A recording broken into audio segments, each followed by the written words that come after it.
Hello दोस्तों, study with Subir Saha channel में आपका स्वागत है। आज हम लोग एंशिएंट हिस्ट्री के बहुत ही इंपॉर्टेंट टॉपिक पुरातात्विक साक्ष्य से मिलने वाली जानकारी जो प्रागैतिहासिक काल से संबंधित है के कुछ इंपॉर्टेंट पॉइंट्स के बारे में चर्चा करेंगे जो किसी भी कॉम्पिटिटिव एग्जामिनेशन चाहे रेलवे हो या एसएससी के लिए बहुत महत्वपूर्ण है।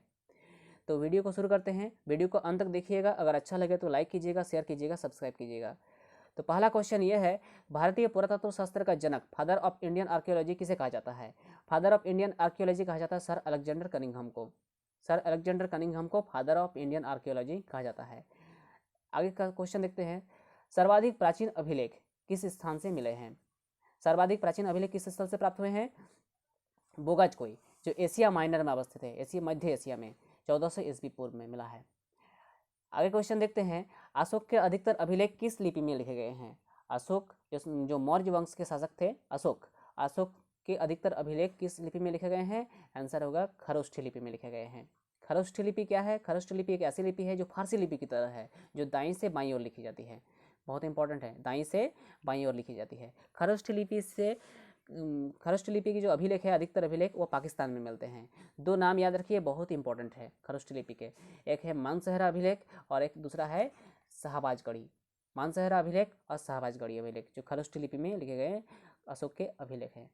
नेक्स्ट क्वेश्चन देखते हैं, ब्राह्मी लिपि में लिखित अशोक के अभिलेख को सर्वप्रथम किसने पढ़ा था? ब्राह्मी लिपि में अधिकतर अभिलेख जो है वो भारत से मिले हैं और इसको सबसे पहले किसने पढ़ा था? जेम्स प्रिंसेप ने पढ़ा था, 1837 में पढ़े थे। नेक्स्ट क्वेश्चन देखते हैं, भारतवर्ष शब्द जो है, भारतवर्ष का जिक्र किस अभिलेख में सर्वप्रथम किया गया है? इसका सही उत्तर है हाथीगुम्फा अभिलेख। हाथीगुम्फा अभिलेख में ही भारतवर्ष शब्द का सर्वप्रथम जिक्र किया गया है। हाथीगुम्फा अभिलेख से संबंधित शासक कौन है? ये भी बहुत इंपॉर्टेंट क्वेश्चन है, ये भी अक्सर पूछा जाता है कॉम्पिटिटिव एग्जामिनेशन में।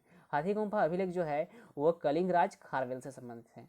कलिंगराज खारवेल, ये क्या है? तिथि रहित अभिलेख है।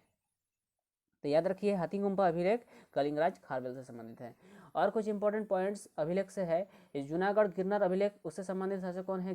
रुद्रदामन है। उसके बाद भीतरी स्तंभ लेख का से संबंधित शासक कौन है? स्कंदगुप्त है। एहोल अभिलेख से संबंधित शासक कौन है? पुलकेशिन द्वितीय है।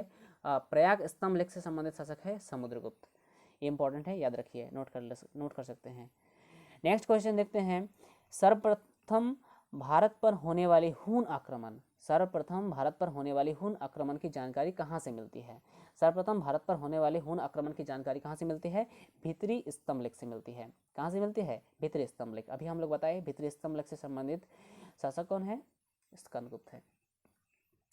नेक्स्ट क्वेश्चन, किस नवपाषाणिक पुरास्थल से गर्तावास का साक्ष्य मिला है? गर्तावास का मतलब होता है गड्ढा घर। किससे, कहाँ से मिला है? बोरजोहम से मिला है। बोरजोहम कहाँ स्थित है? कश्मीर में अवस्थित है। नेक्स्ट क्वेश्चन देखते हैं। नेक्स्ट क्वेश्चन, सती प्रथा, सती प्रथा का प्रथम लिखित साक्ष्य किस अभिलेख से प्राप्त हुआ है? सती प्रथा का प्रथम लिखित साक्ष्य किस अभिलेख से प्राप्त हुआ है? एरन अभिलेख से प्राप्त हुआ है। इससे संबंधित शासक कौन है? भानुगुप्त। ये भी बहुत इंपॉर्टेंट है, याद रखिए। नेक्स्ट क्वेश्चन, अभिलेखों के अध्ययन को क्या कहा जाता है? अभिलेखों के अध्ययन को क्या कहा जाता है? एपिग्राफी कहा जाता है। अभिलेखों के अध्ययन को एपिग्राफी कहा जाता है। किस प्राचीन नगर को मृतकों का टीला, किस प्राचीन नगर को मृतकों का टीला कहा जाता है? इसका सही उत्तर होगा मोहनजोदड़ो। मोहनजोदड़ो को मृतकों का टीला कहा जाता है। मोहनजोदड़ो इंडस वैली सिविलाइजेशन का एक बहुत ही महत्वपूर्ण नगर है। इससे संबंधित कुछ क्वेश्चंस एग्जाम में अक्सर पूछे जाते हैं, तो यहाँ पर हम बता देते हैं। ऐसे तो इंडस वैली सिविलाइजेशन, सिंधु घाटी की सभ्यता के बारे में चर्चा करेंगे अगले वीडियो में, फिर भी हम यहाँ पर थोड़ा मोहनजोदड़ो के बारे में बता देते हैं। मोहनजोदड़ो किस नदी के तट पर अवस्थित है? मोहनजोदड़ो सिंधु नदी के तट पर अवस्थित है। इसकी स्थिति है पंजाब के सिंध प्रांत का लड़काना जिला और इसका उत्खननकर्ता कौन है? रखालदास बनर्जी, सन 1921। याद रखिए, सिंधु नदी के तट पर अवस्थित है मोहनजोदड़ो, पाकिस्तान के सिंध प्रांत के लड़काना जिला में अवस्थित है। रखालदास बनर्जी उसके उत्खननकर्ता 1921।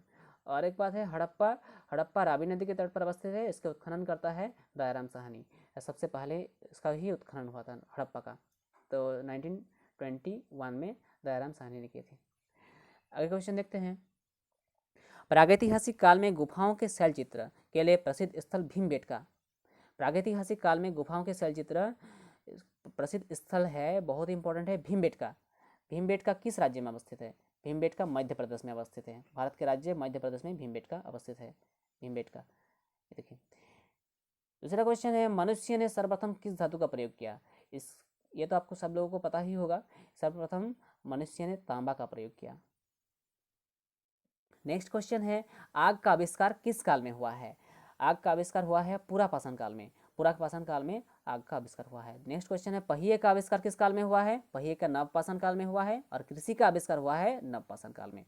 तो यहाँ देखिए 3 क्वेश्चन है जो एक साथ याद रखिए। आग का आविष्कार पुरापाषाण काल में जो सबसे पहले हुआ था, उसके बाद पहिए का आविष्कार नवपाषाण काल में, कृषि का आविष्कार हुआ था नवपाषाण काल में। चलिए आगे क्वेश्चन देखते हैं। कृषि का प्रथम साक्ष्य किस स्थल से प्राप्त हुआ है?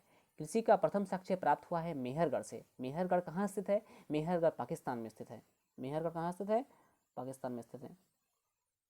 पाकिस्तान के बलूचिस्तान प्रांत में अवस्थित है। और दूसरा क्वेश्चन है, एक इंपॉर्टेंट है जिसको हम नोट में इंक्लूड कर दिए हैं। चावल के प्राचीनतम साक्ष्य किस स्थल से प्राप्त हुआ है? इसका आंसर होगा कोल्डी हवा। चावल का प्राचीनतम साक्ष्य मिला है कोल्डी हवा से। कोल्डी हवा कहाँ स्थित है? यूपी में स्थित है। भारत के राज्य उत्तर प्रदेश में कोल्डी हवा स्थित है, जहाँ से चावल के प्राचीनतम साक्ष्य मिले हैं।